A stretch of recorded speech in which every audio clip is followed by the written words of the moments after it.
저는 서울에 살고 있는 28살 여성입니다. 평소 엄마가 사연을 많이 보시고 옆에서 가끔 보던 게 전부였는데요. 세상 사람들이 정말 이런 많은 사연을 가지고 사는구나, 진짜일까 생각했는데 그 일이 저한테도 일어났지 뭐예요. 저는 아직도 그 일을 생각하면 어떻게 그렇게까지 할 수 있을까 생각이 드는데요. 부모님은 지나간 일을 굳이 떠올려봤자 좋을 것 없다고 하세요. 그저 서로 조심하고 또 조심하면 된다고 말씀하시거든요. 어떻게 보면 인생에 대한 쓴 경험이라고, 인생 공부라고 좋게 생각하고 있습니다. 하지만 곱씹어보면 괘씸한 일이었기에 쉽사리 잊히지 않아요. 제가 결혼은 미친 짓이라고 생각하게 된 계기에 대해 말씀드리고 싶어서 이렇게 글을 적게 됐네요. 불과 2년 전에 일어났던 일이거든요. 저에겐 위로 3명의 오빠가 있습니다. 큰 오빠와는 15살, 둘째 오빠는 14살, 셋째 오빠와는 8살 차이가 나고요. 딸이 귀했던 저희 집은 제가 늦둥이로 태어나자 너나 할 것 없이 금지옥엽처럼 아끼면서 키우셨어요. 하지만 아들만 키우셨던 부모님은 저도 예외는 없다고 하셨습니다. 여자의 몸으로 세상을 살아가려면 혹독하게 자라봐야 한다며 엄하게 훈육을 하셨거든요.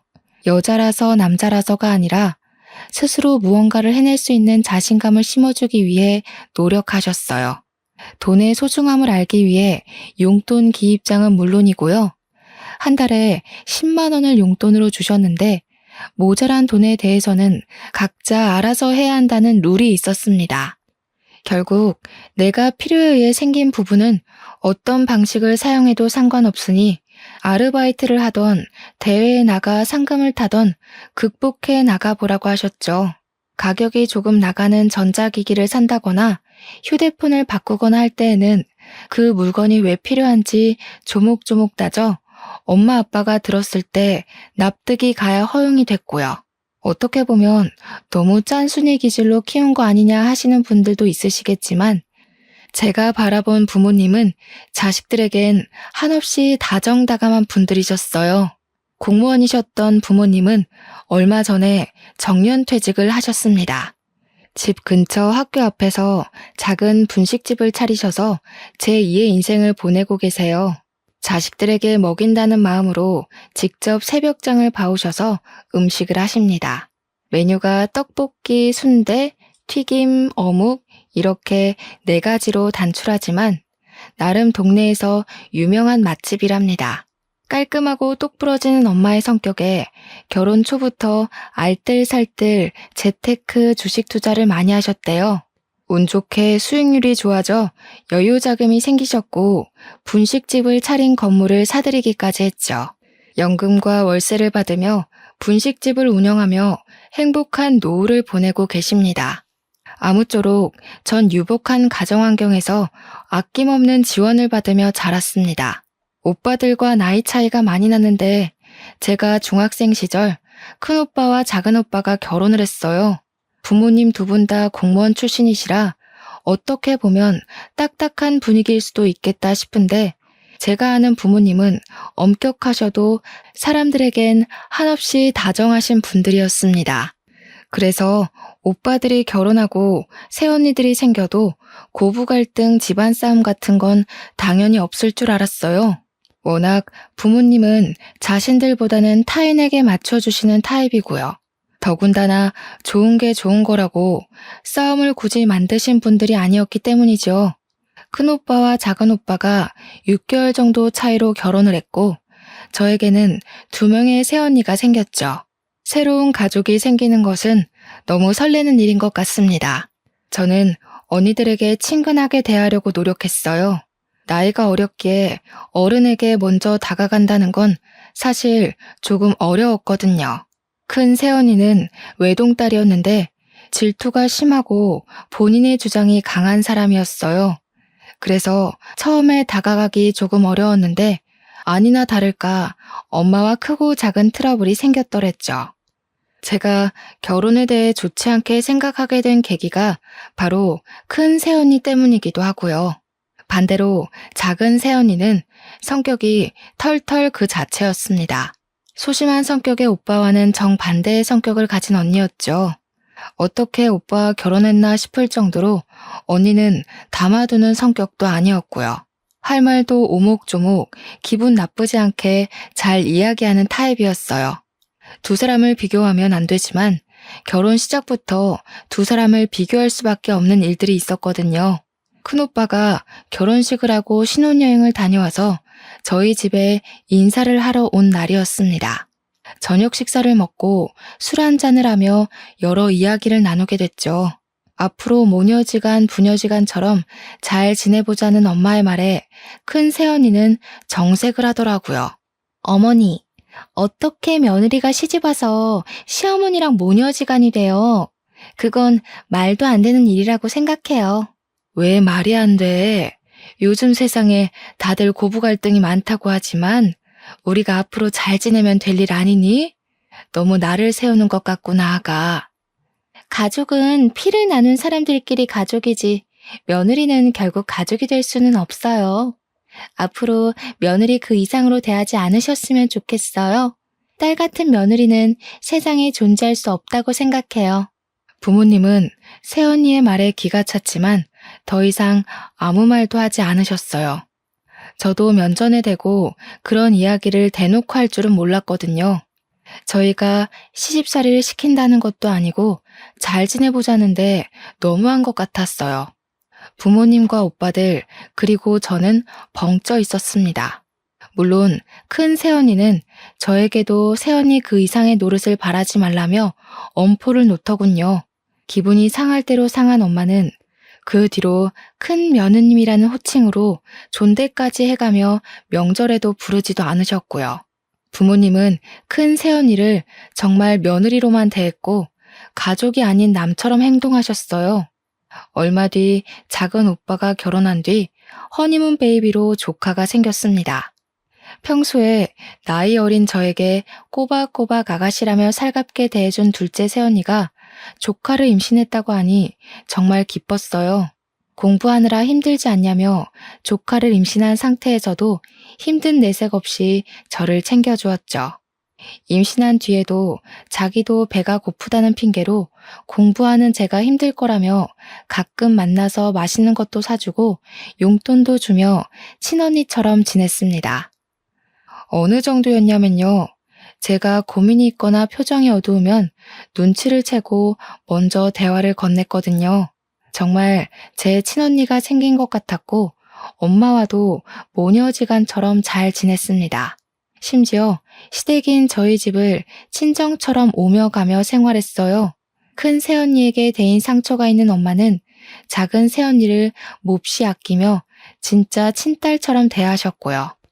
임신을 축하한다며 이것저것 보태쓰라며 용돈을 1,000만 원이나 주셨습니다.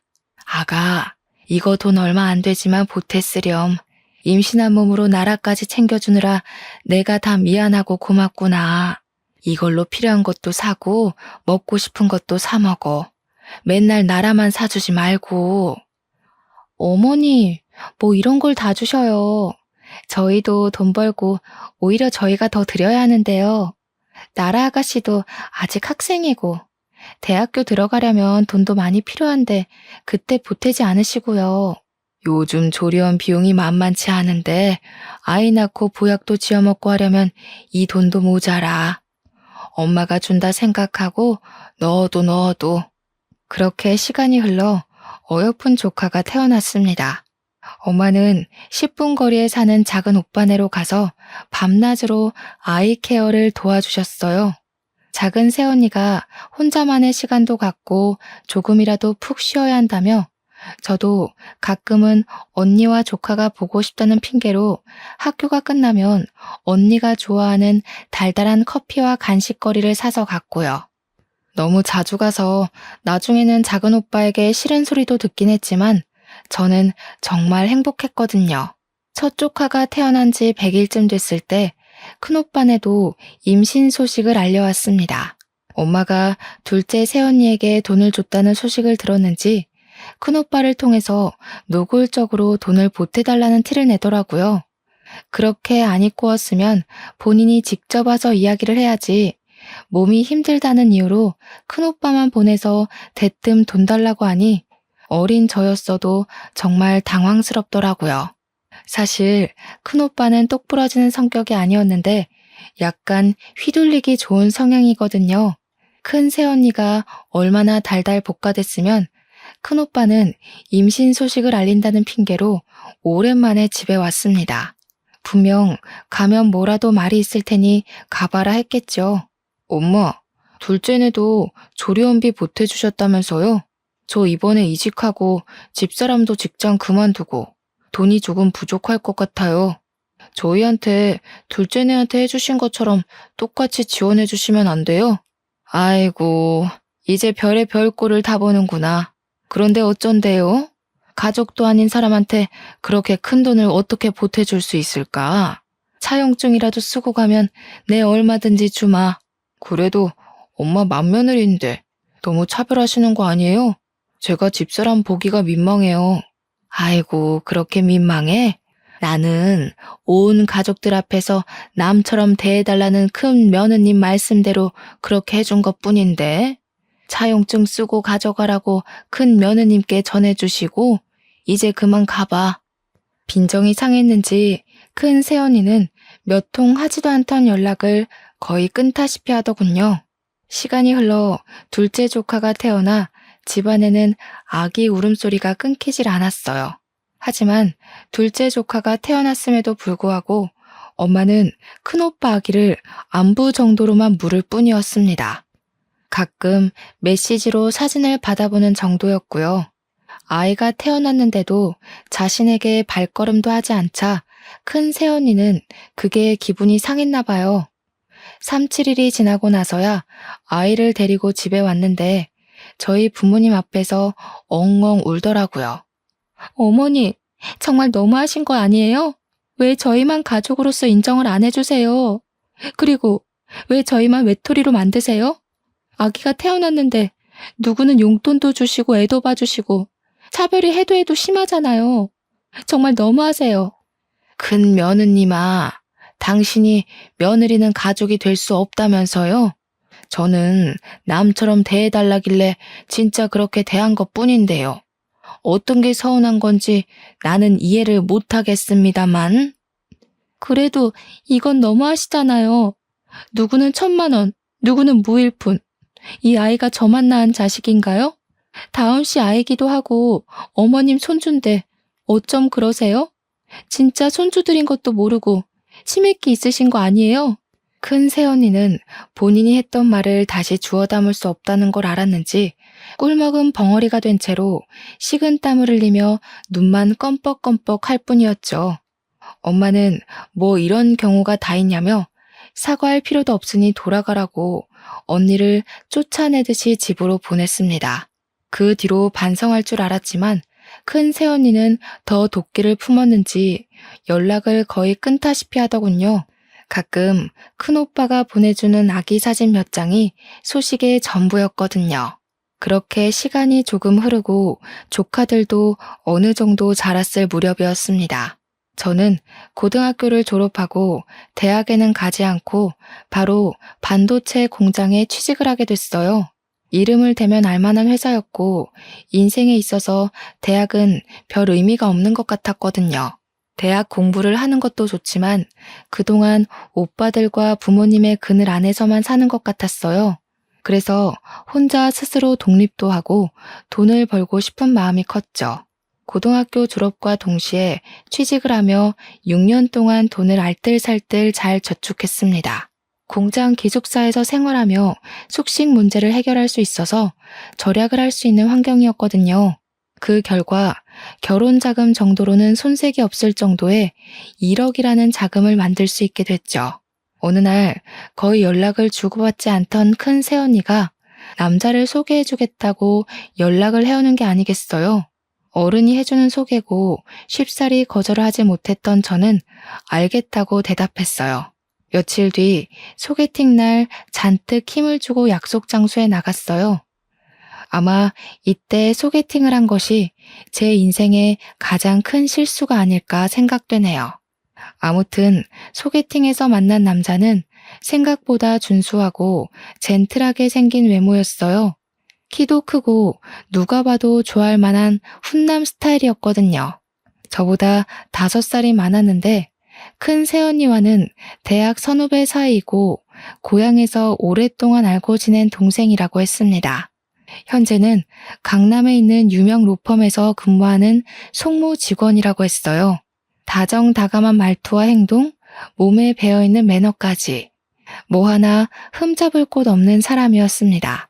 제가 대학을 안 나왔고 돈을 벌기 위해 바로 취직했다는 말까지 했는데도 사람마다 관점의 차이고 생각의 차이는 있길 마련이라며 무슨 상관이냐고 말하더군요. 어느 정도 자기 주장이 있고 사람을 생각할 줄 안다고 판단돼 호감이 생겼습니다. 그렇게 연락처를 주고받은 뒤 몇 번의 만남 끝에 연인 사이로 발전하게 되었죠. 큰 새언니에게 좋은 사람을 만나게 해줘서 고맙다며 연락을 했고 저희는 1년 정도의 연애를 한 뒤 자연스레 결혼 이야기가 나왔어요. 양가에 인사를 드리고 강남에 있는 모 호텔 식당으로 상견례 약속을 잡았습니다. 상견례를 하는데 굳이 큰 새언니가 같이 오겠다고 하는 거 아니겠어요? 길을 눌러줘야 된다나 뭐라나. 심지어 첫째 오빠는 출장 가야 되는 날이라 안 오는데 자기는 꼭 가야겠다고 고집을 피우는 겁니다. 둘째 새언니는 아이도 있고 제가 부담될까봐 안 오겠다고 했고요. 엄마가 오빠들이 바빠서 못 가니 새언니라도 같이 가자며 말씀하셨어요. 같이 가서 나쁠 거 없다고요. 결국 부모님, 저, 큰 새언니가 상견례 장소에 같이 가기로 했죠. 떨리는 마음으로 부모님과 약속 장소로 갔고 저는 너무 긴장된 나머지 화장실을 다녀오겠다 말하고 잠시 자리를 비우게 됐습니다. 화장실에서 화장도 고치고 마음을 다잡고 나가려는데 누군가 저를 붙잡는 게 아니겠어요? 서빙을 하던 여직원이었는데 예비 남편의 이름을 말하며 어떻게 알게 된 사이냐고 물어보는 거예요. 생전 처음 보는 여자가 예비 남편에 대해서 이야기하니 조금 당황스러웠죠. 저는 곧 결혼할 사이라고 얼떨결에 대답했고요. 여직원은 저에게 혹시 소개해준 사람이 김지연이냐며 큰 새언니의 이름을 말하는 게 아니겠어요?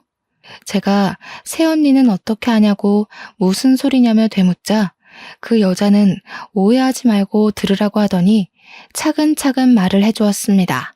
사실은 저 이도훈 사장님 가게에서 일하던 종업원이에요. 제가 사정이 어려웠는데 사장님이 도와주신 덕에 그 술집에 취직하게 됐거든요.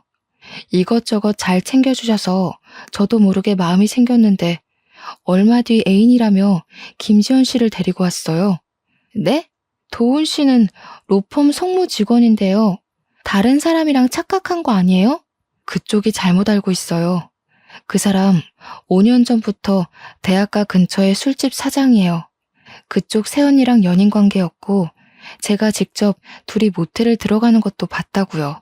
제가 알고 있다는 걸 눈치챈 그 이후로 저를 단칼에 자르더라고요. 이후에 일하게 된 곳이 여기 호텔 식당이고요. 증거 있어요? 거짓말 마세요. 사람 잘못 보셨겠죠. 도훈 씨가 그럴 리가 없어요. 무슨 근거로 이런 말씀을 하시는 거죠? 제 말을 믿는 게 좋을 거예요. 제가 그쪽 인생 구해주는 거라고요. 방금 5분 전에도 그 남자가 저한테 뭐라고 그랬는지 아세요? 옛날 기억은 다 잊으라고. 지금 중요한 자리니까 입 함부로 놀렸다가 너 죽고 나 죽는다며 입 닫으라고 협박했어요.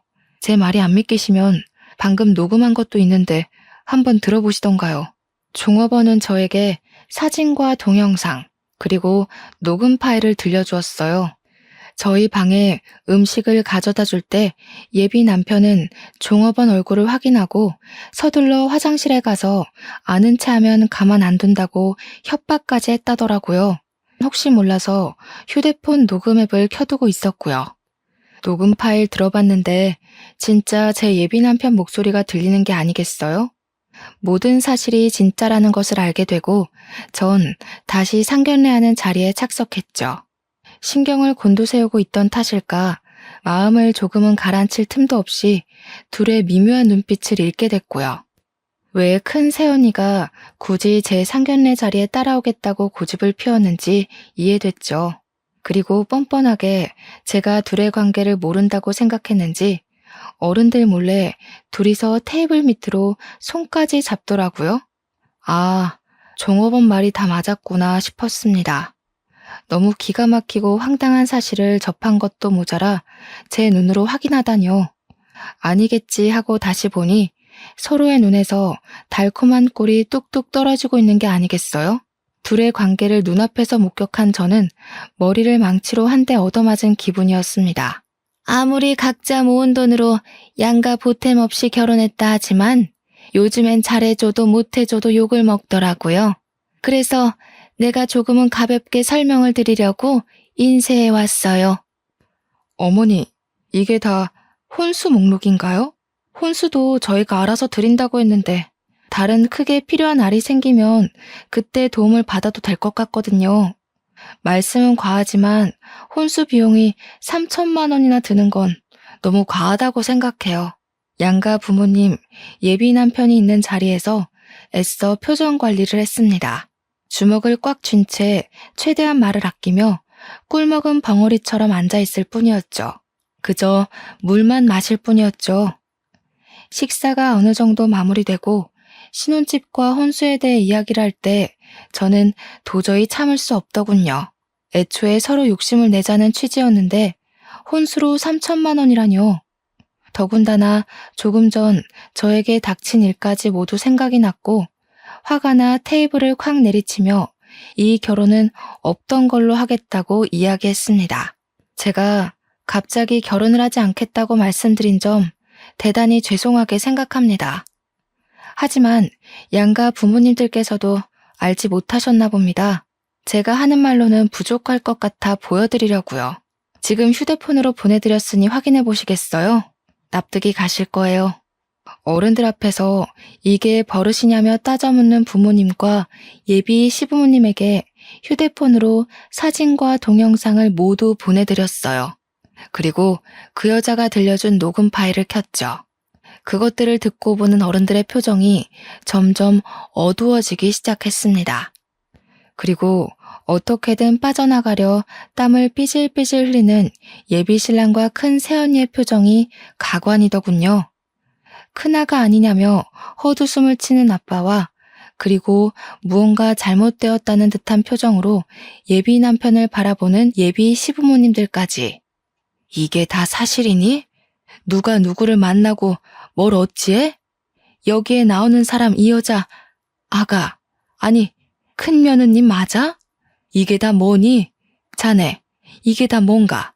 설명을 좀 해주게. 입이 있으면 설명을 해보란 말이야. 엄마가 보고 계신 그 사진, 동영상 속 주인공들이 다 여기 앉아있네? 말 안 해도 설명되시죠, 어머님, 아버님? 전 이 결혼 못합니다. 아니, 안 합니다. 결혼은 없던 걸로 하고 저 먼저 일어날게요. 아니, 사돈어른, 이건 무슨 오해가 있는 게 분명합니다. 일단 진정하시고 자리에 앉으시죠. 중요한 날인지라. 오해요? 이렇게 사진에 떡하니 두 사람이 있는데 오해요? 이걸 보고도 그런 말이 나옵니까? 이런 경우 없는. 얘 나라야. 일단 집에 가서 이야기하자. 큰 며느님, 내일 아름이 출장에서 돌아오거든 당장 집으로 오세요. 그렇게 상견례 자리는 파투가 나고 다음날 부모님은 큰오빠네 부부를 호출하셨습니다. 부모님은 어떻게 된 일인지 들을 이유도 없다고 하셨어요.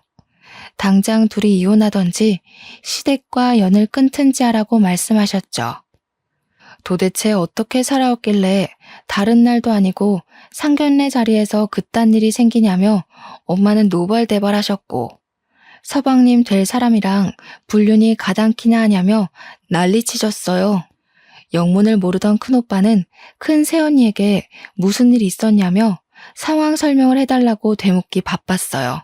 큰 새언니는 오히려 악다구니를 쓰며 부모님에게 대들더라고요. 어머니, 말이 나와서 그런데 제가 뭘 그렇게 잘못했어요? 저 가족으로 받아들이지도 않고 남처럼 대할 때는 언제시고, 제가 부모가 없어서 무시하는 거 아니세요? 왜 사랑은 아가씨가 다 받아야 되는 건데요? 큰며느님, 뭔가 단단히 착각하고 있나 본데, 들어봐요. 결혼할 때부터 남처럼 대하라고 했던 게 누구죠? 남편이랑 자식 두고 시누이 남편 될 사람이랑 불륜이나 저지르는 게 자랑인가요? 네가 감히 내 아들이랑 딸한테 이런 짓을 하고도 사람 취급을 받길 바라니? 결혼했어도 이 사람 회사 때문에 집에 잘 들어오지도 않고, 하면 출장에 회사 야근해. 그리고 저한테 사랑을 줘야지. 뭐만 하면 우리나라 우리 막내. 왜 제가 받아야 할 사랑을 다 아가씨가 독차지하는 건데요, 왜? 언니, 양심이 있으면 말을 그렇게 하시면 안 되죠. 그거 언니의 자격지심 아닌가요?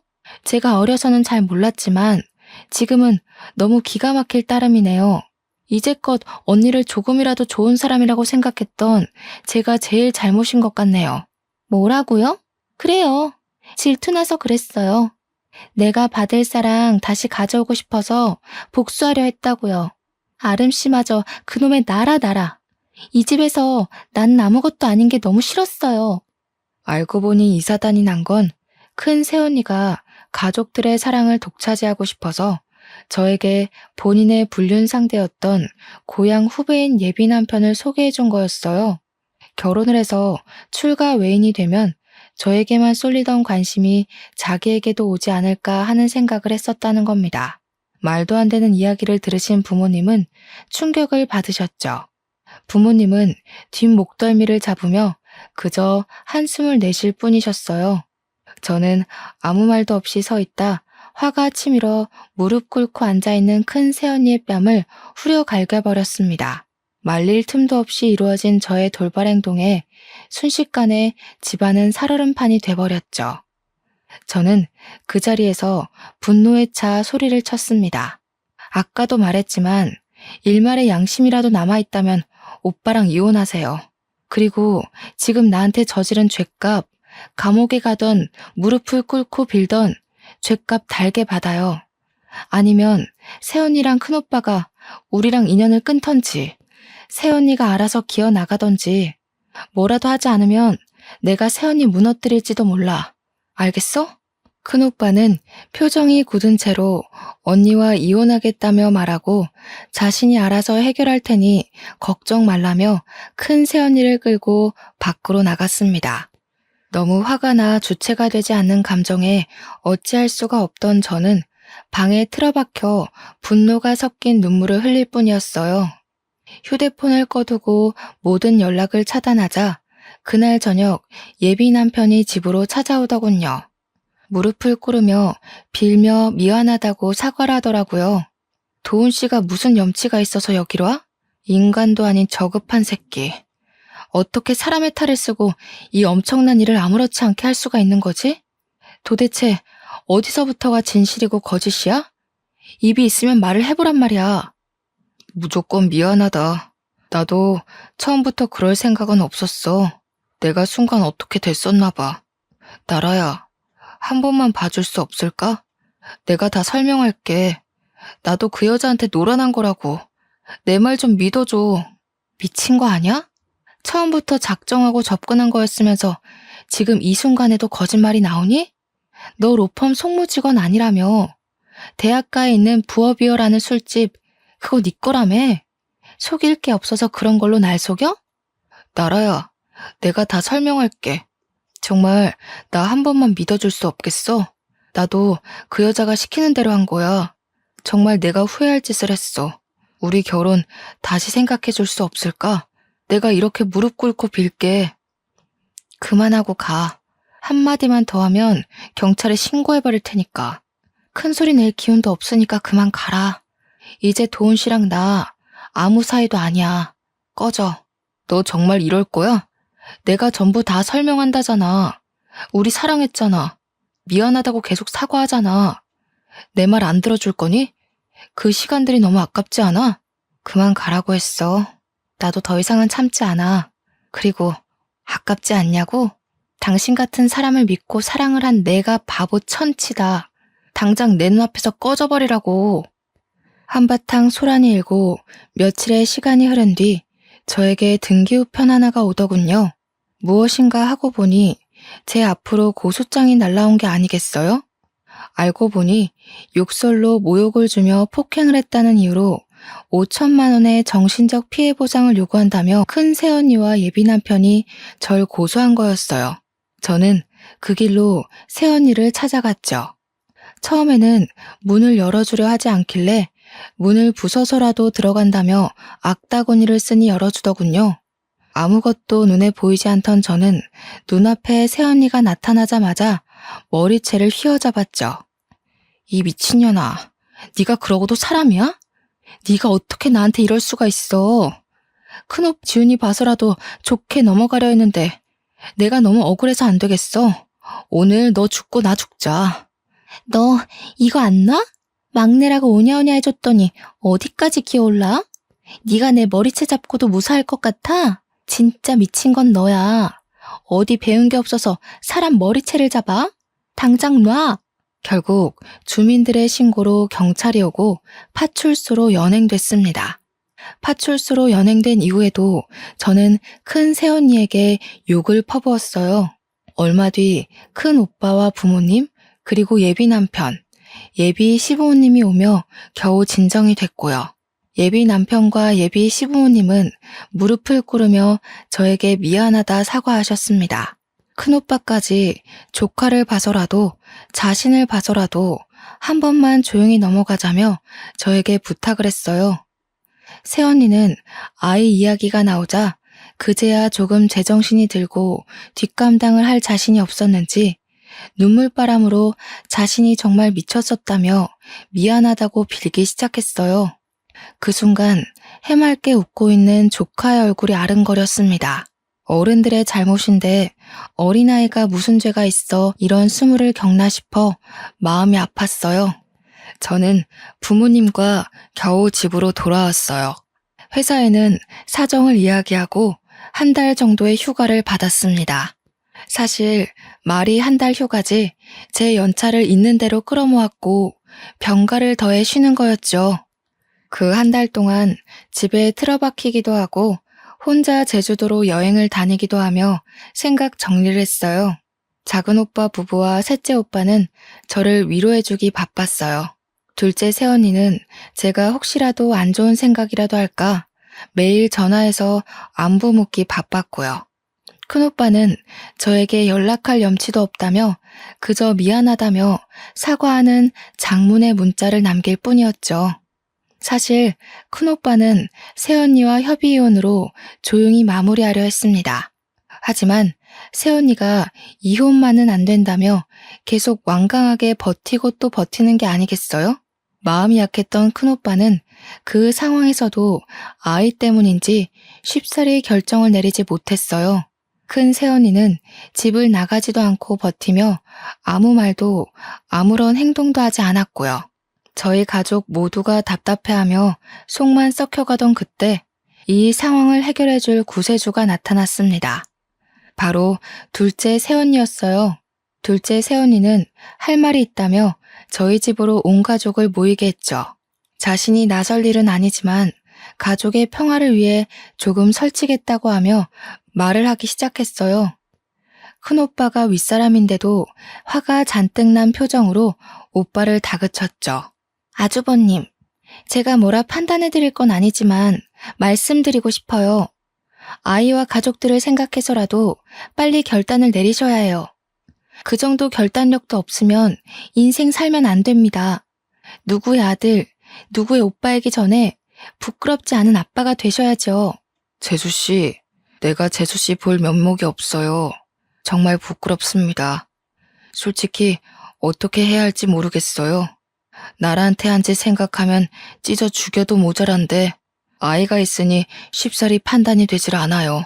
우리 생각 말고 형이랑 지훈이만 생각해. 근데 나는 미래를 위해서는 이혼을 하는 게 맞는다고 봐. 솔직히 같이 살 수 있어? 나라한테 그런 짓까지 했는데 더군다나 바람까지. 애 엄마로서도 며느리로서도 빵점이야. 그러면 안 되는 거였다고. 이혼 소송 진행은 제가 맡아드릴게요. 상간남 소송도 가능한 거 아시죠? 원만하고 깔끔하게 협의 이혼을 하는 게 제일 좋은 방법이지만 저쪽에서 가만히 있질 않으니 저희도 응당한 대가를 치르게 해줘야 한다고요. 나라 아가씨 생각해서라도 제가 그냥은 못 넘어가겠네요. 그러고 둘째 새언니는 상견례 이후 있었던 일을 부모님께 말씀드렸어요. 부모님은 그런 일이 있었으면 진작에 말을 하지 그랬냐며 절 나무라셨죠. 어머님, 아버님, 제가 집안일에 괜히 나선다고 한 건 다 나라 아가씨를 위하는 마음 하나였어요. 어렸을 때부터 봐왔던지라 더욱 특별하거든요. 형님이 저희를 얼마나 속인 건지, 저희가 모르는 무언가가 더 있는지 제가 직접 알아볼 겁니다. 소송도 직접 진행할 거고요. 너무 걱정하지 마세요. 며칠 뒤 둘째 새언니는 저를 데리고 갈 데가 있다며 차에 태워 어디론가 갔어요. 정말 마주치고 싶지 않았지만 둘째 새언니 손에 이끌려 도착한 곳은 큰오빠 집이었습니다. 예상치 못한 방문에 표정이 굳은 큰 새언니는 저희에게 돌아가라고 했지만 둘째 새언니가 문을 열지 않으면 시끄러워질 거라고 하자 결국 열어주더라고요. 집 안으로 들어서자마자 둘째 새언니는 큰 새언니를 바닥에 쓰러뜨리며 멱살을 잡은 채 소리쳤어요. 네가 감히 우리 아가씨를 우습게 봤어? 얼마나 얕봤으면 그딴 짓을 해? 내가 가만두지 않을 거예요. 형님, 신고하려면 하세요. 오늘 형님이 죽나 내가 죽나 한번 해봅시다. 이윽고 두 여자가 바닥에 뒤엉키며 격한 몸싸움으로 번졌어요. 급작스러운 상황에 저는 언니들을 말리기 바빴습니다. 결국 오빠들에게 호출 후 막내 오빠까지 와서 뜯어말린 뒤에야 진정이 됐죠. 큰 새언니는 경찰에 신고할 거라며 손해배상을 요구하겠다면서 악에 받쳐 소리치기 시작했고요.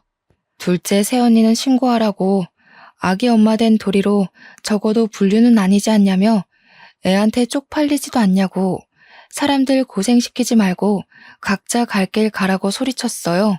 우리 착한 막내가 아무것도 못하고 있는 것 같아서 언니 된 도리로 대신 때려줬다고 하면서요.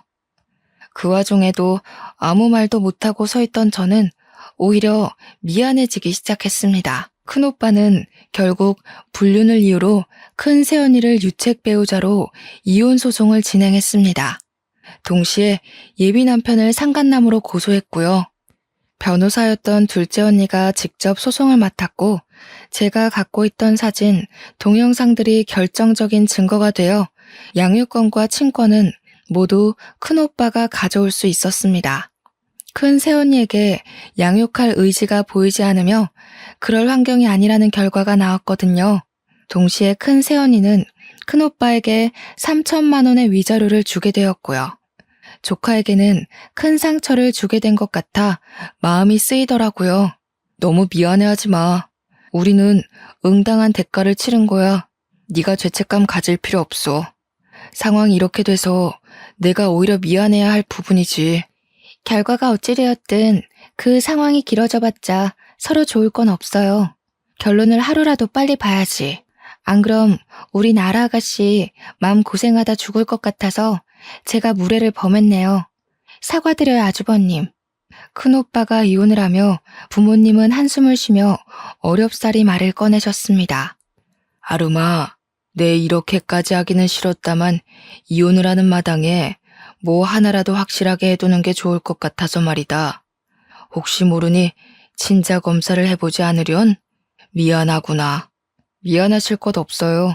저도 친자 검사 생각하고 있었습니다.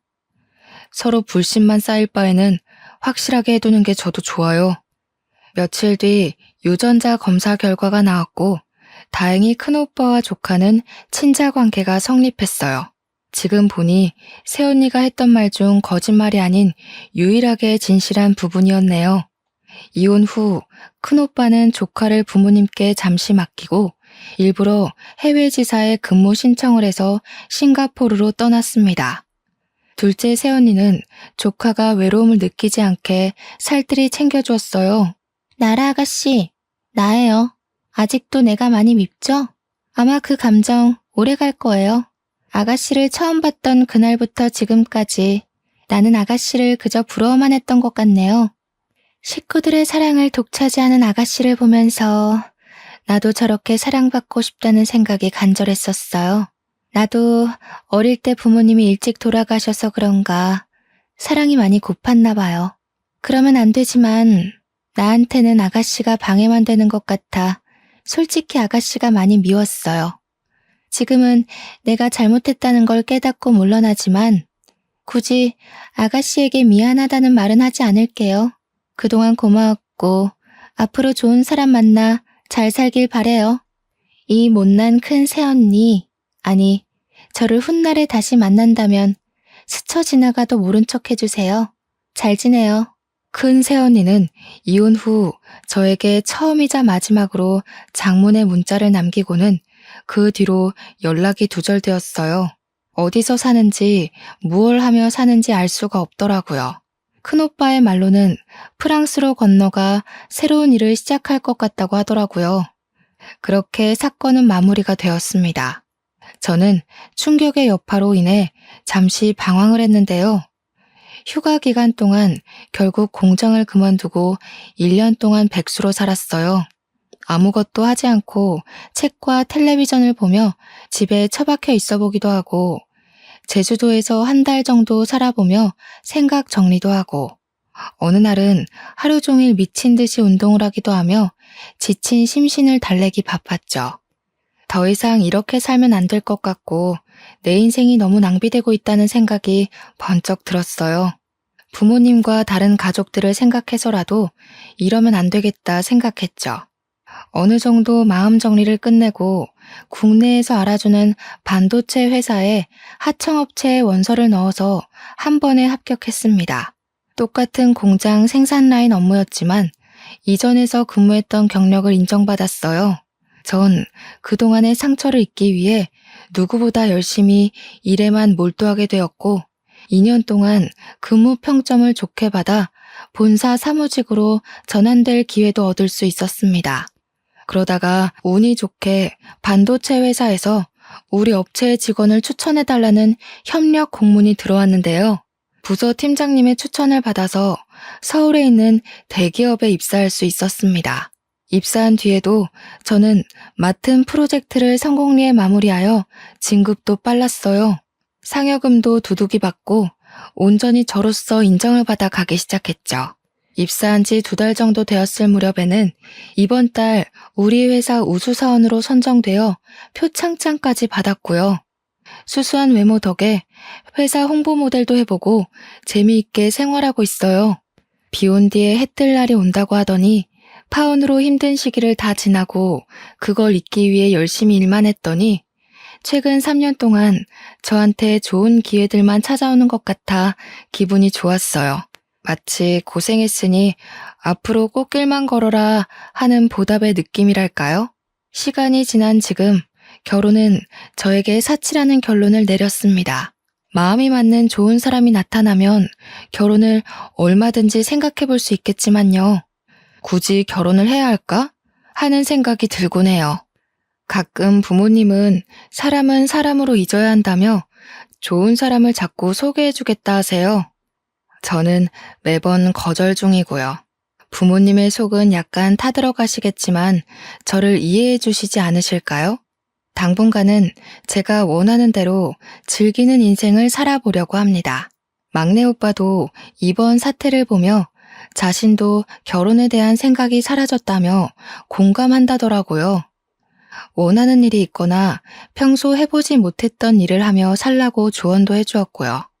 저 혼자 벌어서 저 혼자 잘 먹고 잘 사는 것도 나쁘지 않다고 생각합니다. 사람은 사람으로 잊어야 한다는 말이 있죠. 저희 부모님도 요즘 들어 자주 하시는 말이지만 어느 정도 일리는 있는 것 같아요. 하지만 저는 이번 일로 결혼 말고도 사람에 대한 공포심도 생긴 것 같네요. 열심히 극복하며 현재 회사는 안정적으로 잘 다니고 있고요. 그림과 책에 관심이 생겨 동호회에도 가입하며 꾸준히 활동하고 있습니다. 저의 지친 마음을 안정과 여유를 찾아주는 좋은 취미라 생각해요. 저처럼 이런 기구한 사연이 또 있을지는 모르겠지만 비슷한 사연을 가진 사람이 있다면 슬퍼하지 말고 돌파구를 빨리 찾아 극복해내셨으면 하네요. 나에겐 늘 어두운 일만 생겨 헤쳐나가기 어려울 거야 하는 생각 말고 조금 더 긍정적으로 생각해보면 어떨까요? 나에게 주어진 이 시련들은 훗날 나를 더 단단하게 만들어줄 거야 라고요. 제 사연이 많은 공감과 위로가 되길 원하며 긴 글을 읽어주셔서 감사드립니다.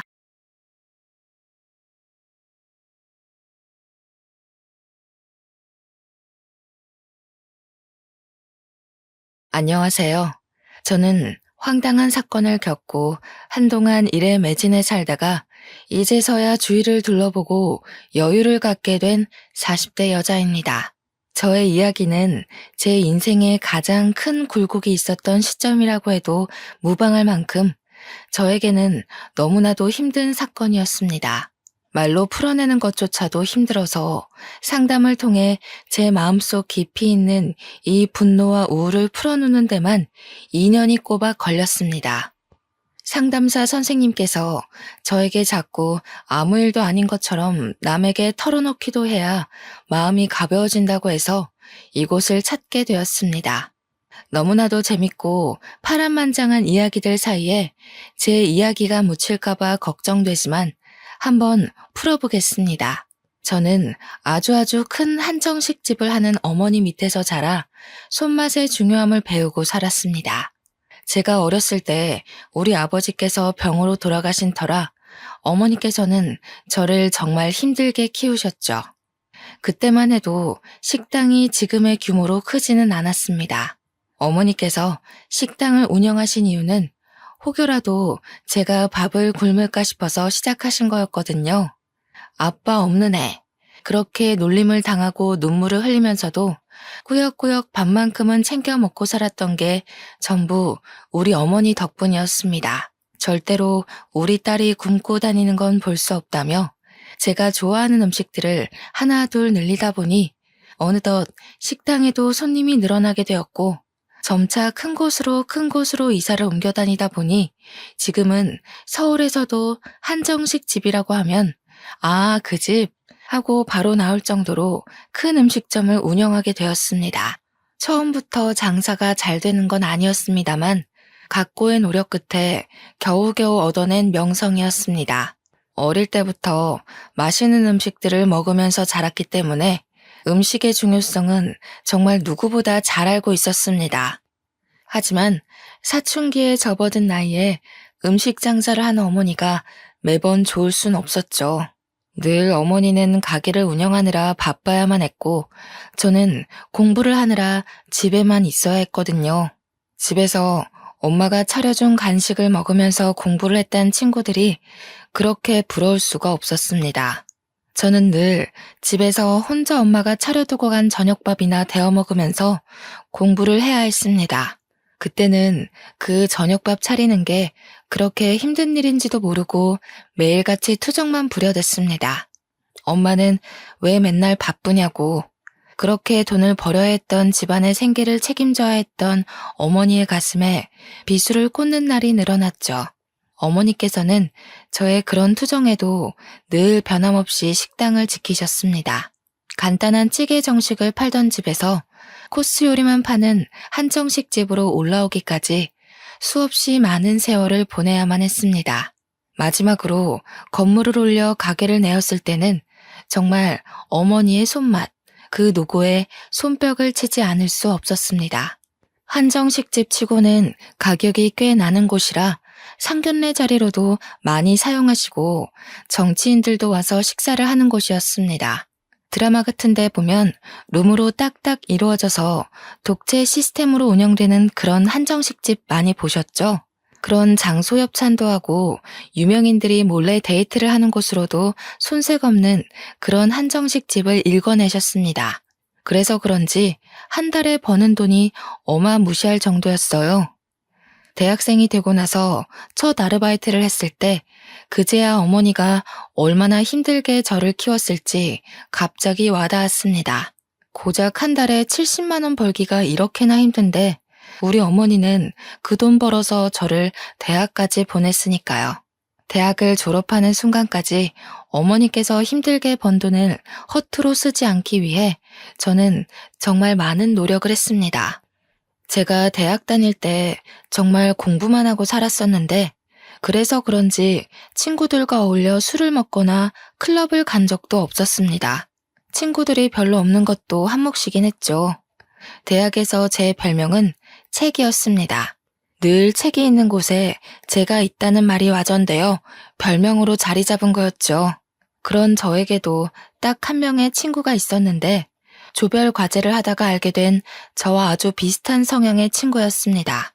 조별 과제를 하면서 다른 팀원들에게 치이고 교수님께 치이고 하며 의리를 다지게 된 케이스인데 그 의리가 정말 돈독했습니다. 대학을 졸업하는 순간까지도 붙어 다니면서 불도저처럼 과제를 해냈거든요. 그런 저의 단짝에게 어렸을 때부터 친하게 지냈다던 동네 친구가 하나 있었는데 다른 과에 진학하여 마주할 일이 별로 없었습니다. 캠퍼스를 누비거나 커피를 마시거나 학식을 먹을 때 정도 붙어 다니면서 이야기를 나누게 되었습니다. 처음에는 어색했지만 자연스럽게 같이 있는 시간이 늘어나면서 셋이 어울려 다니게 되었죠. 그런데 남녀 사이라는 게 원래 갑작스럽게 스파크가 튀어오르고 그런 법이잖아요. 제가 친구의 단짝 친구와 연애를 하게 된 것입니다. 느지막하게 찾아온 첫사랑은 참으로 요란하게 남들에게 보였었나 봅니다. 캠퍼스 커플이라는 특성상 학교 내에서 모르는 사람이 없을 정도였어요. 남자친구가 군대에 갈 때 훈련소까지 따라가서 그의 가족들 앞에서 울고불고 하기도 하고요. 그런데 그런 시간이 무척이나 무색하게도 남자친구가 저에게 말도 안 하고 휴가를 나와서 클럽에 간 걸 알게 된 것입니다. 클럽만 갔으면 잔소리 좀 하고 말았을 텐데 거기서 여자를 만난 걸 제가 알게 되었고 우리는 헤어지게 되었습니다. 그때부터 저는 학교도 자주 빠지고 공부에도 손 놓고 4학년 되어서 성적에 손을 놓았으니 겨우겨우 졸업장만 받게 되었죠. 졸업식 날 어머니께 얼마나 죄송했는지 모르겠어요. 남자친구와 연애를 하기 전까지 정말 좋았던 성적이 갑자기 뚝뚝 떨어지고 학고만 맞지 않으면 다행이다 할 정도였으니까요. 그렇게 힘들게 저를 대학까지 보내주신 건데 참으로 죄송했습니다. 저는 대학을 졸업 후 열심히 취업 준비를 했습니다. 그제야 정신을 차리고 이런 자격증 저런 자격증 모두 기웃거리면서 취업에 도움된다는 건 긁어모으기 시작했습니다. 하지만 3년 동안 취업에 실패하고 좌절하고 결국에는 기업의 눈을 낮추고 했는데도 취업이 되지 않았어요. 저에게 선택할 수 있는 별다른 제한이 없었기에 저는 어머니의 식당으로 취업을 하게 되었습니다. 어머니께서도 언젠가 본인이 늙어 힘이 없어지면 저에게 물려주고 싶다고 하셨기에 일찌감치 식당으로 들어갔습니다. 물론 저도 당연히 안주인 수업을 받게 될 줄 알았는데 제 예상과는 다르게 어머니는 혹독하셨습니다. 식당 설거지 일부터 시작하라 해서 만만하게 보고 시작했는데 한정식 집이다 보니 반찬 가짓수가 많잖아요. 그 작은 반찬 그릇들이 수십 개가 쌓여 있는데 닦아도 줄어들 생각을 하지 않더라고요. 그때 태어나서 처음으로 주부 습진이라는 것에 걸렸습니다. 고무장갑을 끼고 설거지를 해도 그 안으로 물이 다 고여들어와 손이 퉁퉁 불기 일쑤였습니다. 그렇게 3년 동안 설거지에 반찬 나르기에 식기 정리만 하다가 겨우겨우 손님도 맞이하게 되고 계산을 하게 되었습니다. 나름 식당 돌아가는 시스템에 대해서 빠삭하게 알게 된 덕이죠.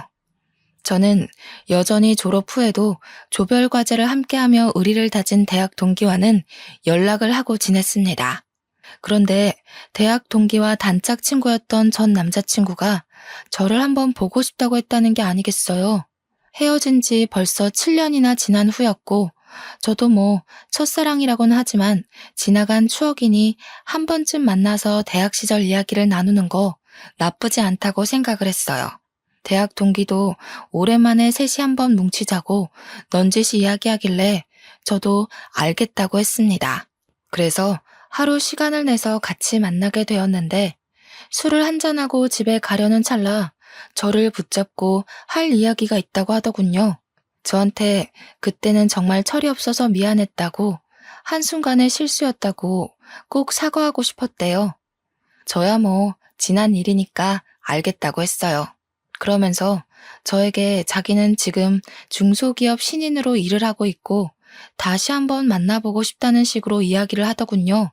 연애할 때 저희가 얼마나 불같은 사랑을 했었는지, 같은 취미에 같은 취향을 가지고 있었다는 사실이 문득 떠올랐어요.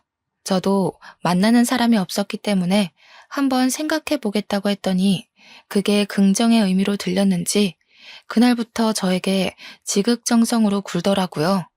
퇴근 시간에 맞춰서 저를 집까지 데려다 주는 건 기본이고, 쉬는 날이면 피곤하지 않게 데이트 코스를 짜오기도 했어요.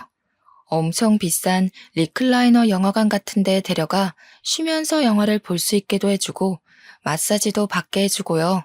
어딜 가더라도 본인 차로 저를 데려다 주는데 저 약간 감동받을 만하지 않나요? 제가 면허는 있었지만 차는 식당과 집만 오갔기 때문에 필요치 않아서 사지 않았거든요. 아무튼 그렇게 6개월 정도 지켜보다가 예전과 꽤 변한 모습에 새로움을 느껴 다시 만나보기로 결정을 했습니다.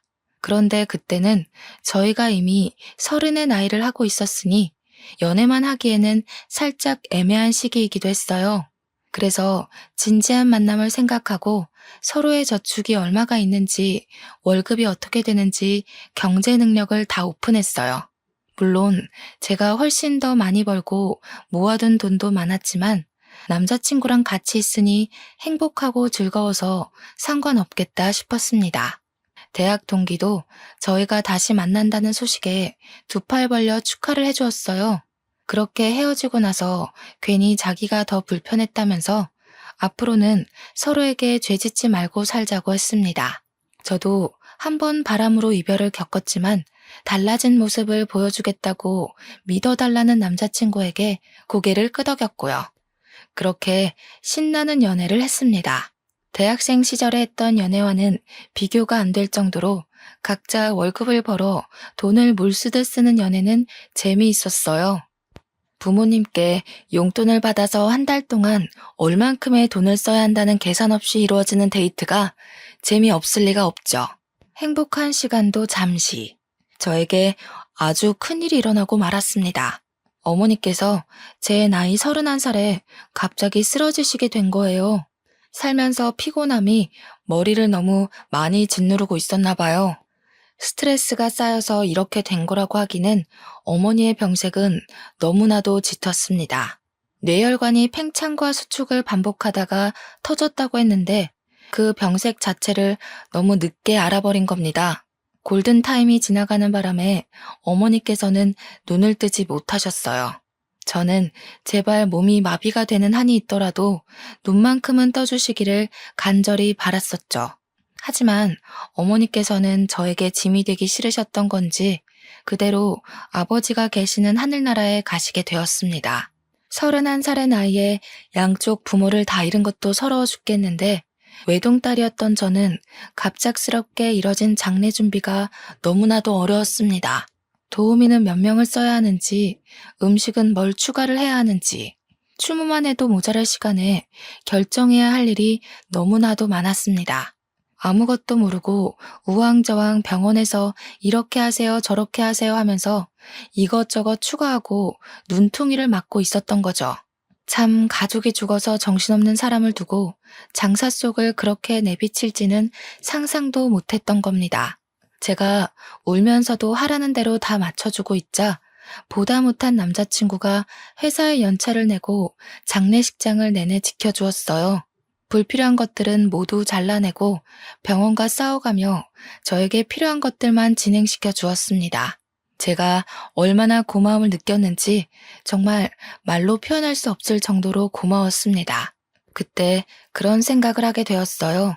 돈이 없어도 어떠하랴, 이 남자면 괜찮겠다 싶어서 결혼을 마음에 심었죠. 어머니의 한식당은 당연한 수순으로 제가 물려받게 되었습니다. 제가 어깨너머로 배워왔던 손맛을 드디어 손님들에게 내보일 수 있게 됐습니다. 우리 매장 매출이 정말 좋았던 이유는 어머니의 손맛 때문이라고 해도 과언이 아니었는데 저도 어머니의 피를 물려받기는 했나 봅니다. 제가 만든 음식도 선대 사장의 맛이 난다면서 단골분들이 정말 좋아하셨어요. 혹여라도 맛이 바뀔까봐 걱정했는데 괜한 기우였다면서 저에게 장하다고 칭찬도 많이 해주셨고요. 이제는 2대째 운영이라는 편말이 붙으니까 오랜 단골 손님들이 저에게 잘해보라면서 용돈도 찔러주고 가셨어요. 이 모든 것이 우리 어머니께서 읽어내신 건데 그럴수록 제 마음의 그리움은 커져만 갔습니다. 그렇게 1년을 더 힘내서 운영을 하다 보니 정확하게 어떤 식으로 운영을 해야 고객 만족도가 더 높은지 알겠더라고요. 아무리 그래도 우리 어머니께서는 옛날 분이셔서 변화를 조금 두려워하셨거든요. 저는 고객 만족도를 높이기 위해 발로 뛰었고 틈틈이 레시피와 인테리어를 손보면서 젊은 고객층들에게도 사랑받을 수 있는 식당으로 운영을 했습니다. 저는 완벽하게 식당 안주인으로서 자리를 잡았고 늘어나는 매출을 보며 직원들에게 더 많은 장려금을 지급했죠. 직원들도 만족하고 고객들도 만족하고 저 역시도 어머니를 그리워하며 식당이 더욱 번창하는 것을 꿈꾸었습니다. 그때쯤 남자친구는 회사를 그만두고 싶다는 고민에 깊이 빠져 있었어요. 알고 보니 남자친구네 회사가 급 성장을 하면서 인력 보충이 필요한 시기였는데 월급이 더 많은 직원에게 나가는 것이 싫었던 사장이 직원들을 갈아내고 있었더라고요. 더 많은 실적을 요구하면서 월급 인상은 없으니 당연히 직원들의 사기가 떨어지고 있는 시점이었던 거죠. 남자친구 역시 매일같이 상사에게 시달리면서 정작 월급은 이전과 다를 바가 없으니 다른 회사로 이직하고 싶다고 생각했던 겁니다. 그래서 저는 솔직하게 남자친구에게 이야기를 했어요. 회사에서 스트레스 받으면서 고생하지 말고 저와 결혼해서 같이 식당 일을 하는 게 어떻겠냐고요. 저에게는 나름 용기 있는 고백이기도 했고 사실 저희 가게 매출만 생각하면 남자친구가 절대 거절할 처지가 아니긴 했거든요. 남자친구는 당연히 제 프로포즈에 긍정적인 응답을 했습니다. 하지만 몇 년을 양복을 입고 회사원이라는 타이틀을 달고 있다가 식당에서 일한다는 게 좀 뭐랄까 마음에 차지 않는다고 했어요. 양복을 입는 게 뭐가 중요한가 싶었죠, 저는. 그래서 남자친구에게 옷차림새가 중요한 게 아니다. 월급을 생각해 보자고 했어요. 하지만 남자친구는 계속해서 회사에 다니고 싶다. 명함에 기업 이름이 찍혀 있었으면 좋겠다고 의견을 굽히지 않았습니다. 그렇게 의견이 미묘하게 충돌하는 와중에 결혼 준비가 시작이 되었고 예비 시부모에게 인사를 하러 가게 되었습니다. 저는 이미 부모님이 모두 돌아가셨기 때문에 남자친구는 저희 집에 인사를 드리러 오지 않았어요. 납골당에 가서 같이 부모님의 영정사진을 보면서 인사를 드렸죠. 아무튼 제가 시댁에 처음 인사를 드리러 간 날 예비 시부모님께서는 저를 아래 위로 쭉 훑어보셨습니다. 그 시선이 곱게만은 느껴지지 않아서 가슴 한구석이 철렁하기도 했습니다. 그런데 시부가 저한테 쓱 식당 이야기를 꺼내더군요. 네가 CC 식당을 운영한다고? 하시면서 거기 엄청 유명한 곳 아니냐고. 자기도 가본 적은 없는데 시부네 회사 높으신 분들도 거기 가서 식사한다고 하더라 하셨어요. 저희 한정식집이 워낙 기업 대표님들도 많이 오시고 정계 쪽에서 유명하신 분들도 자주 들리시는 곳이라 저는 아무 생각 없이 끄덕끄덕했습니다. 그랬더니 시모가 갑자기 활짝 웃으면서 대기업 대표들도 온다고? 하시면서 그러면 높으신 분들한테 우리 아들 취업 이야기 좀 해보지 그랬어. 하시는 겁니다. 저는 그 말이 조금 어이가 없었습니다. 대기업 대표들과 안면이 있다고 해도 식당에 밥 드시러 온 손님에게 어떻게 취업 청탁을 할 수 있겠어요? 그러다가 소문이라도 나면 저희 식당에 단골 손님들 다 떠나가지 않겠습니까? 그래서 저는 시모에게 거절의 의사를 표하면서 웃으면서 이야기를 했어요. 제가 무슨 힘이 있다고 그런 이야기를 하겠냐고요. 그냥 우리 식당에 식사하러 오시는 분들이지 친분은 전혀 없다고 이야기를 했습니다. 그랬더니 시모가 엄청 불편한 얼굴을 하면서 저를 또 아래 위로 쓱 훑어보면서 안이 꼽다는 듯이 이야기를 하시는 겁니다. 너 돈 좀 만진다고 우리 아들한테 하대하고 꼽주고 그러는 거 아니지? 하시는데 느낌이 딱 쎄하더라고요. 그때 그 쎄함에 결혼을 뒤집어 엎었어야 했는데 홀로 남겨진 저는 의지할 곳이 급하게 필요했었나 봐요. 그런 이야기를 듣고도 남자친구와의 결혼을 계속 진행했으니까요. 물론 그 자리에서 남자친구는 제 편을 들었습니다. 시모한테 무슨 그런 이야기를 하냐고 면박을 주었거든요. 그러면서 우리 오래 만났고 잘 살 수 있으니까 걱정하지 말라고 안심까지 시키니 제가 어찌 결혼 안 하겠다고 뒤집어 엎을 수 있겠어요. 그렇게 유달리 피곤했던 첫 만남 이후에 저희의 결혼 준비는 급물살을 타게 되었어요. 나이도 딱 결혼하기 좋은 나이라는데 지지부진하게 끌지 말고 서둘러서 준비를 하자고 하셨습니다. 제가 한두 푼 버는 게 아니라 정말 월 매출이 억에 달하는데 돈이 뭐 아쉬워서 준비 못할 게 있겠습니까? 물론 이것저것 다 빠지고 나면 얼마 안 되는 돈처럼 보이는 돈이 제 통장에 꽂히지만 그래도 월 1,000 가까이 벌고 있었거든요. 그게 웬만한 임원 월급 아니겠습니까? 근데 제가 남자친구한테 이미 얼마를 버는지 다 오픈을 한 상태였잖아요. 제 벌이를 시부모도 전해 들었는지 은근히 저에게 압박이 들어오지 않겠어요. 혼수는 이거로 준비해서 네가 해와라. 우리 집 냉장고 좀 바꿔주라. 우리 집 TV가 작다. 이런 건 아주 귀여운 수준이었습니다. 저에게 명품 가방에 구두, 모피코트를 들이밀었을 때는 이게 뭐지? 싶었거든요. 시모가 자꾸 저를 볼 때마다 이거 사줘 저거 사줘 하는데 우리 어머니께도 못 해드렸던 걸 시모에게 해드려야 하나 싶었어요. 거기다가 집도 제가 어머니 돌아가시고 같이 살던 집에 혼자 살고 있었거든요. 그 집을 신혼집으로 꾸미자고 이야기를 다 끝내놨는데 시모가 신혼집은 따로 구해야 하지 않겠냐는 겁니다. 우리 어머니와의 추억이 담긴 집이라 이사를 가고 싶지 않다고 했는데도 꾸 박박 우겨대면서 신혼집을 따로 구하라 하셨어요. 제가 참다 못해서 남자친구에게 신혼집만큼은 양보 못한다. 우리 식당 출퇴근하기도 좋고 집 평수도 큰데 왜 자꾸 신혼집을 구해야 하나 했어요. 그랬더니 시모가 저에게 전화가 와서 한다는 소리가 뭔지 아세요? 그 집 사람 죽은 집 아니냐고 하더군요. 우리 아들도 뇌출혈로 죽으면 어떻게 하냐고 집 터가 나쁜 것 같대요. 제가 그 말을 듣고도 제정신일 수 있었겠어요? 다른 것도 아니고 우리 어머니의 죽음을 가지고 그렇게 이야기할 수 있나요? 저는 정말 시모가 사이코패스인 줄 알았습니다.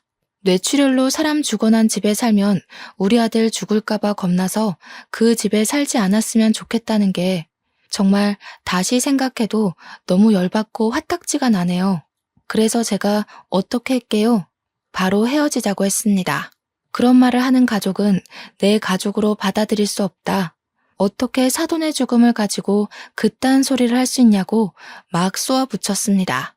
남자친구도 제 입에서 헤어지자는 이야기가 나올 거라곤 상상도 못했는지 무척 당황해하면서 변명도 못하더라고요. 저는 남자친구의 얼굴도 보기가 싫었고 만나주지도 않고 연락도 피하면서 이별을 준비했어요. 제가 오죽하면 결혼 준비를 하던 와중에 헤어지자고 했겠습니까? 말을 다 안 해서 그렇지 그동안 화나는 일이 한두 가지가 아니었습니다. 제가 이별하자고 했더니 시부모도 저에게 처음에는 연락이 와서 우리도 부모 없는 애 싫다, 식당 하면 억척스러운 거 아니냐 하시며 흑백 논리를 펼치셨습니다. 남자친구가 집에 가서 어떤 이야기를 어떻게 했는지는 몰라도 한 2주일쯤 지나니까 맨날 우리 식당에 찾아와서 미안하다고 하시더군요. 순수하게 미안하다고만 하시진 않았죠. 우리 아들이 너 아니면 죽겠다는데 다시 한 번만 만나줘라 라는 명령조였어요. 당연히 저도 그럴 일 없습니다. 가세요 하고 보내드렸죠. 처음에는 남자친구가 제 다리 붙잡고 늘어지더니 남자친구가 나타나지 않으면 시부모가 나타나서 다리 붙잡고 늘어지고 이렇게 억척스럽다니 너는 부모가 없니 하다가 갑자기 돌변해서 저러니까 나중에는 짜증이 나더라고요. 한두 달 동안은 경찰에 신고하겠다, 찾아오지 말아라 하다가 저도 지쳐버린 거죠. 어느 날 퇴근하는데 정말 피골이 상접하다는 말이 어울릴 정도로 피폐해진 남자친구가 제 앞에서 무릎을 꿇더라고요. 가족들이랑 인연을 끊고 살겠다면서 저 없으면 안 된다고 울고불고 하는데 마음이 좀 동하더라고요. 우리 부모님의 죽음을 욕되게 한 인간이랑은 상종하지 말아야지 했는데 그동안 사랑했던 기억이 밀려오고 그래서 저도 모르게 남자친구한테 그럼 앞으로 정말 인연 끊고 살 수 있겠냐고 물어봤어요. 그러니까 저에게 끄덕이면서 절대로 연락도 안 오게 해주겠다고 걱정 말고 자기 한 번만 믿어봐달라고 하더라고요. 이미 반 이상 결혼 준비가 진행되었던 터라 마지막으로 한 번만 믿어보겠다고 하고 결혼을 진행했습니다. 그렇게 식당 일 하면서 틈틈이 식장을 알아보고 웨딩드레스도 고르고 웨딩 사진까지 촬영 다 하고 나니까 시기 코앞이었습니다. 싱숭생숭한 마음을 뒤로한 채 저는 남편의 손을 잡고 버진로드를 걸었고 결혼식을 무사히 마치게 되었어요. 식장에서 시부모들은 제 눈도 제대로 못 보시더라고요. 평생 그렇게 저를 불편해해 주십사 요청을 드리고 신혼여행도 잘 다녀왔습니다. 제 식당 명성에 맞게 번쩍번쩍하게 돈을 처발라가면서 온갖 손님들을 다 초대해서 결혼식을 올렸거든요. 심지어 저희 단골 손님들 중에 유명하신 기업인들께서 혼주석에 앉아주시겠다고 할 정도로 제 기가 눌리면 안 된다고요. 주변에서 저를 엄청 신경 써주신 따뜻한 결혼식이었어요. 시부모도 저희 측 손님들을 보시고는 조금 놀란 눈치였습니다. 혹여라도 남편의 취업 청탁이라도 할까봐 조금 긴장되기도 했지만요. 아무튼 신혼여행 다녀와서도 시댁에서는 저에게 일절 연락이 없었고 저는 편하게 식당 일을 했어요. 명절이 다가와서 어떻게 해야 하나 하고 있는데 남편이 저에게 갈 필요 없다고 하더라고요. 명절 당일에서야 자기 혼자 시댁에 쓱 갔다 오는 걸로 명절은 마무리가 되었어요. 저도 어차피 우리 부모님에 대해 그렇게 말했던 사람들의 얼굴을 보면서 하하호호 웃으며 식사하기가 좀 싫었거든요. 거기다가 명절이 되면 저희 식당이 쉴 틈 없이 엄청나게 바쁘기도 하고요. 명절 당일 하루 쉬지만 앞뒤로 예약이 꽉꽉 찰 정도로 바쁜 식당이니 직원들만 두고 제가 시댁에 가기도 좀 뭐하잖아요. 우리 어머니께서도 명절에 단 하루도 쉼없이 바쁘게 사셨던 분이셨고요. 그래도 동방예의지국에서 며느리로 맞이하는 첫 명절인데 그냥 넘어가긴 또 마음이 그래서 전화는 드렸어요. 명절에도 식당 일이 바빠서 방문은 못할 것 같으니 생신 때 제대로 챙겨드리겠다고 했습니다. 그때까지도 결혼한 지 얼마 안 된 시점이기에 저에게 지은 죄가 있으셔서 그런지 알겠다고만 하셨습니다. 물론 남편도 시부모한테 잔소리를 엄청 퍼부었던 것 같긴 했어요. 한 2년 동안은 아무 탈 없이 행복한 신혼을 보내면서 잘 살고 있었습니다. 남편은 결혼하고 1년 동안 재취업 준비를 해보겠다고 하더니 여전히 볼품은 없지만 중소기업에 취업해서 월급도 꼬박꼬박 가져오고 있었고요. 우리도 서로의 생활에 익숙해진 시점이라 슬슬 아이를 가져볼까 하고 생각을 하고 있었습니다. 그 전까지는 저도 상황이 어떻게 될지 모르고 또 시부모님이 언제 돌변하실지 몰라서 피임을 하고 있었거든요. 사실 부부라는 게 그렇잖아요. 아이가 들어서야 진정한 가족을 이루는 그런 느낌. 요즘 젊은 사람들은 딩크족이다 뭐다 해서 아이를 갖지 않기도 하지만요. 저는 뭔가 내 가족을 이루려면 아이가 있어야 한다는 생각이 뼛속 깊이 자리 잡고 있었어요. 그래서 남편에게도 은근히 가족 구성원에 대해 이야기하면서 아이를 가지고 싶다는 의사를 내비쳤죠. 이제는 남편도 돈을 벌어오고 저는 정말 완벽하게 제 식당을 운영하고 있었기 때문에 지금 시기가 딱 좋다고 생각했습니다. 임신 준비를 하기 위해 피임약 복용을 중단하고 각종 영양제를 챙겨 먹으면서 몸의 회복을 기다리고 있었어요. 그런데 말이죠. 저는 나름 남편에 대해 모르는 게 없다고 생각했는데 집중하고 있던 식당 일에서 눈을 돌려 남편만 바라보고 있으니 뭔가 이상하더라고요. 그때는 저도 피곤해서 생각도 안 했었는데 임신을 준비하려고 하니 남편이 자꾸 피곤하다고 하면서 거부하는 게 수상했어요. 물론 남편이 아직은 회사에서 제대로 된 프로젝트도 못하고 이리저리 쫓겨만 다니는 처지인 걸 알아서 이해하려고 했는데 아무리 회사 일이 힘들고 지친다고 해도 그렇게 힘든 일인가 싶은 거죠. 은근히 저를 피한다는 느낌도 들고 그래서 이 사람이 바람을 피운 전적이 있었으니까 저도 의심이 가는 겁니다. 그래서 집중적으로 남편을 주시하기 시작했어요. 근데 딱히 별거 없긴 하더라고요.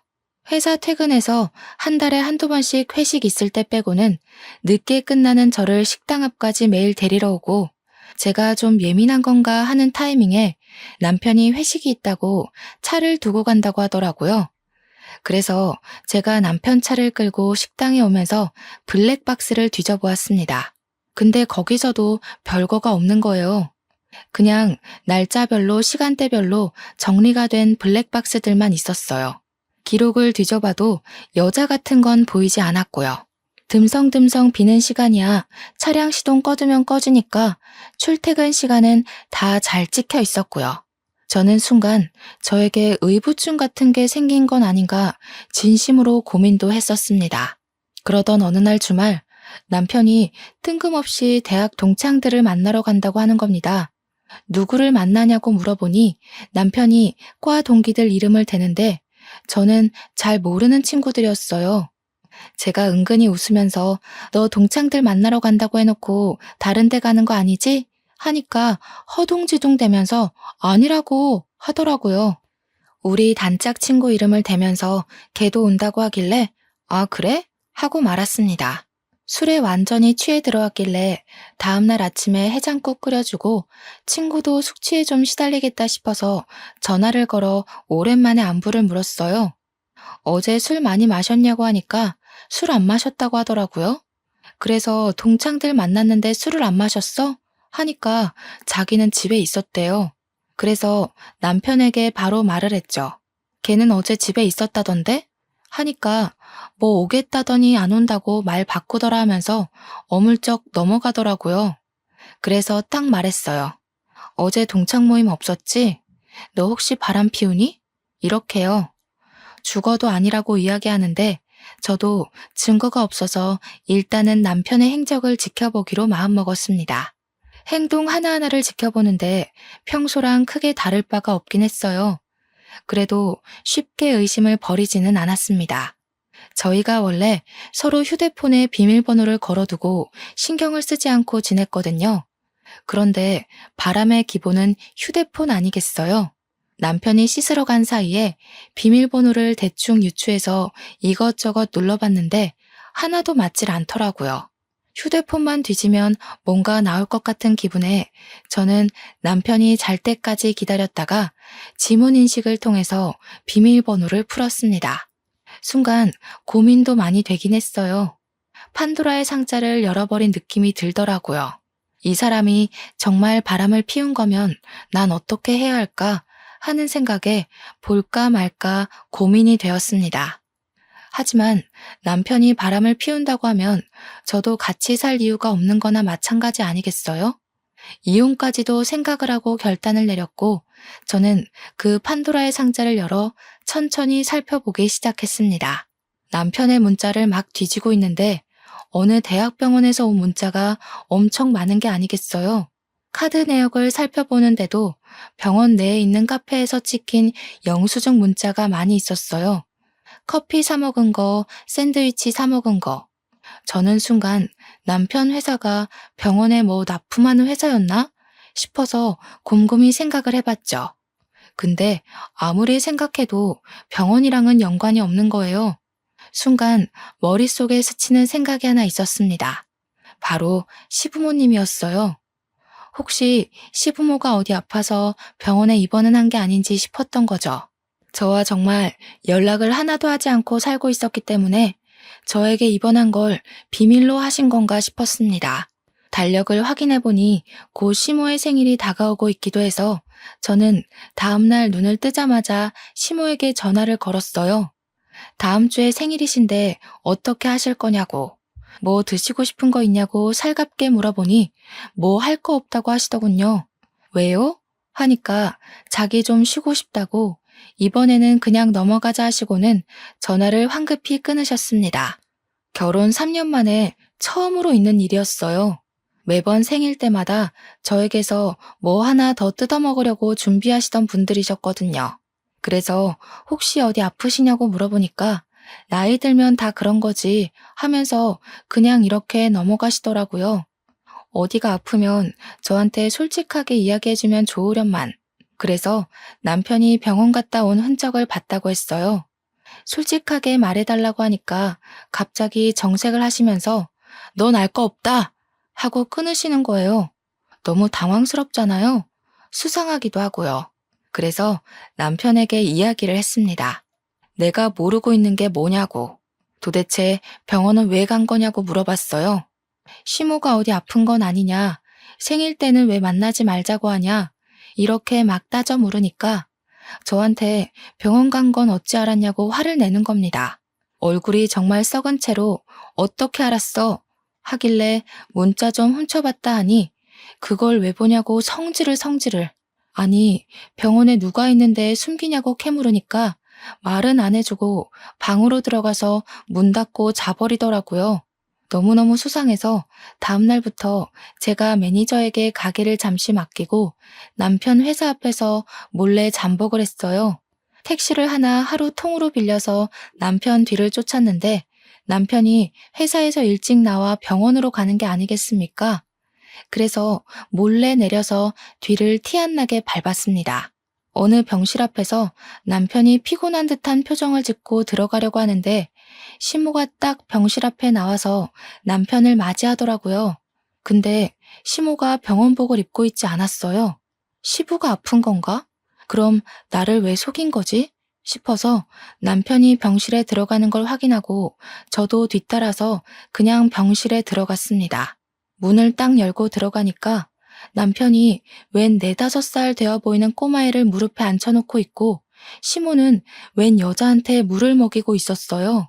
피부도 거무죽죽하고 머리도 다 빠져있는 여자를 보고 처음 보는 얼굴이라 이게 누구야? 하는 표정으로 남편을 바라봤죠. 제가 병실에 들어가는 순간부터 얼음이 되어버린 남편과 시모를 보고 저는 어리둥절했습니다.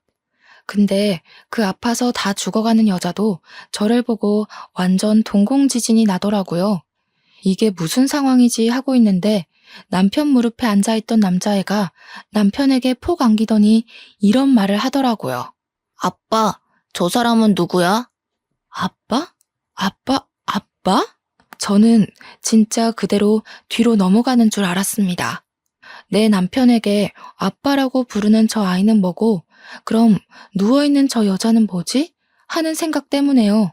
시모가 저한테 정말 놀래서 여긴 어떻게 나타났냐고 벌벌 떨면서 물어보더라고요. 마치 귀신 보듯이 저를 바라보는데 남편도 똑같은 얼굴로 저를 보고 있었고요. 이게 다 무슨 일이야? 아빠라니? 저 여잔 누구고 당장 말 못해?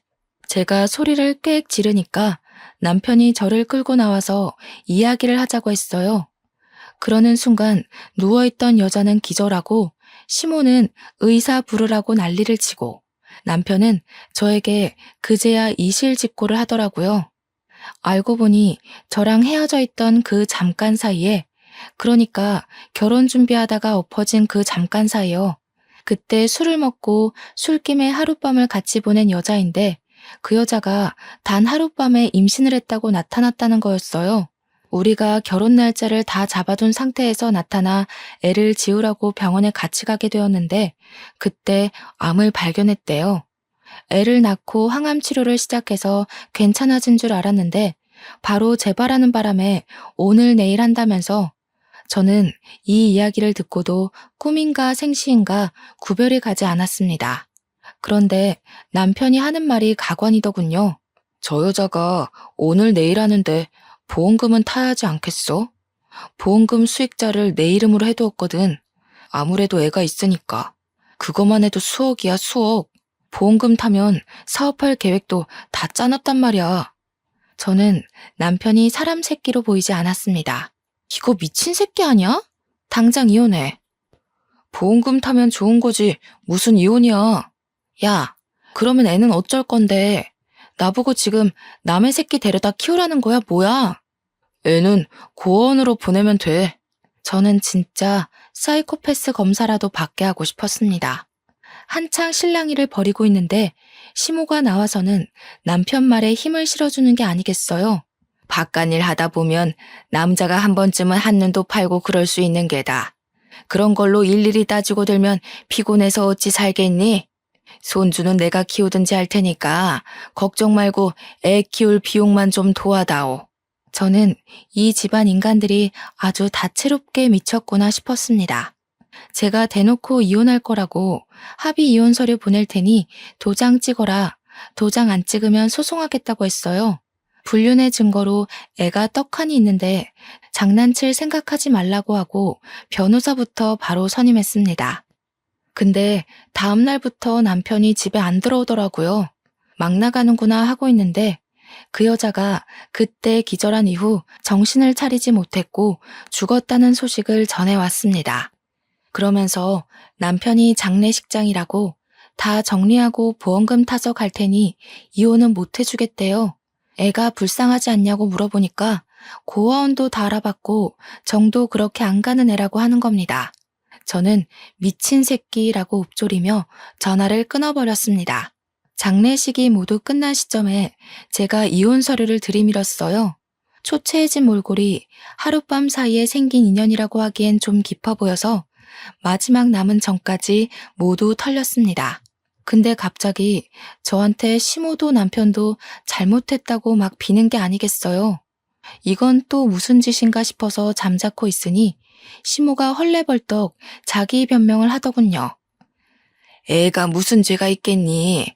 그래도 반쪽이나마 핏줄이니까 정부치고 같이 살아라.